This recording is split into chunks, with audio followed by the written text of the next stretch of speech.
Tonight in Newsnight Scotland, a Scottish couple face extradition to the United States under a system they say is biased and unfair. Is it time to change a treaty signed in haste after the Twin Towers bombing? In 2003, the UK's Extradition Act gave the US the right to request extradition of a UK citizen without having to show a judge here that there's sufficient evidence for a case. But the Act isn't just being used for terrorists. Here in Bo'ness, one couple know all too well about the Extradition Act. They've been fighting extradition to the US for the last 3 years. They're accused of selling chemicals to people in the States that can be used in the manufacture of drugs. They deny the charges and say the chemicals are legal to sell in the UK. We were running a legitimate business. We were registered with the Home Office, working with Special Branch, VAT registered with the Health and Safety Executive, and we found ourselves being arrested on the morning of the 30th of January 2007 after being in business for 3 years, and the next day, without questioning, without charge and without evidence, both of us being remanded. Children had to go live with a gran who's now had a nervous breakdown. Never thought I was going to see them again. And murderers in prison and rapists, the law states 110 days, and then they can get an extension to 140 days. But for extradition, there seems to be no time limit for how long you can hold somebody for the US. Do you feel victimised? Yeah. Feel victimised, feel let down. I feel like the Scottish government and the UK government want us to just disappear to America without a fuss.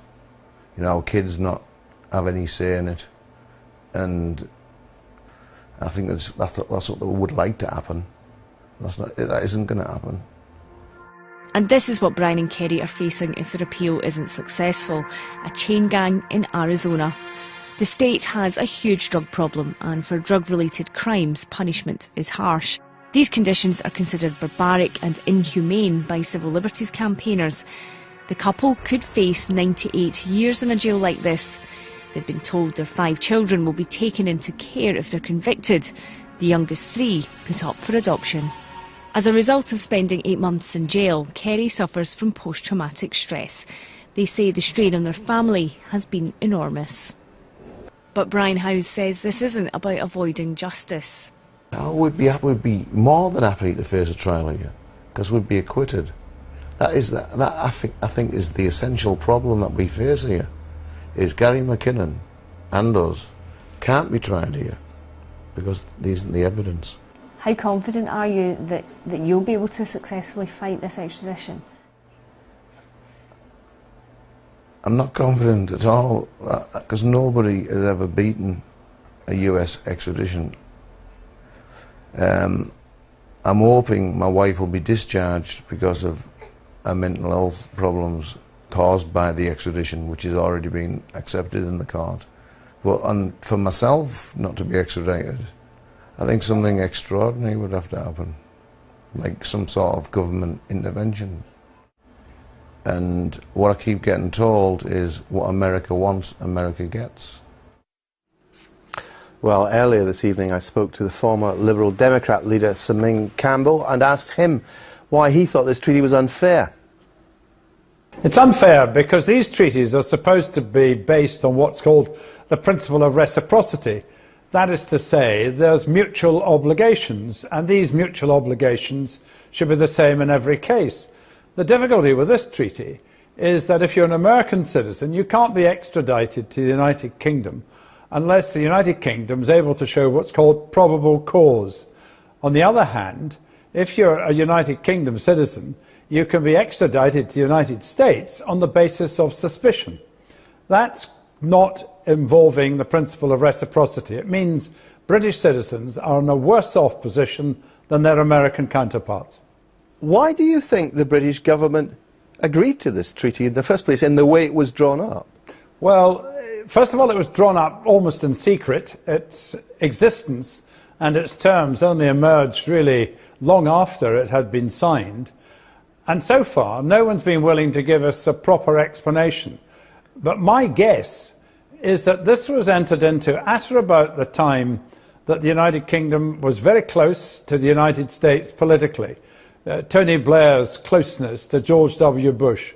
And there was a sense, I think, in which the British government was anxious to do everything it could for the United States.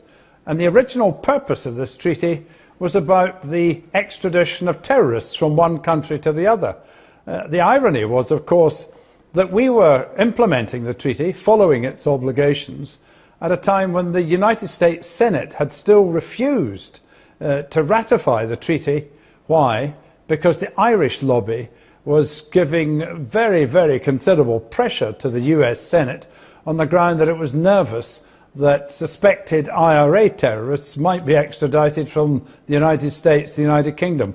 Highly political, as you can understand. Now, do you think that some of the current cases under review, the case of Gary McKinnon probably being the best known at the moment, could lead to an injustice being committed? Well, let me be clear. I've not made any judgment about guilt or innocence. But one thing, of course, about Mr. McKinnon is that he does admit, having done what's alleged of him, that he hacked into the Pentagon's computer system.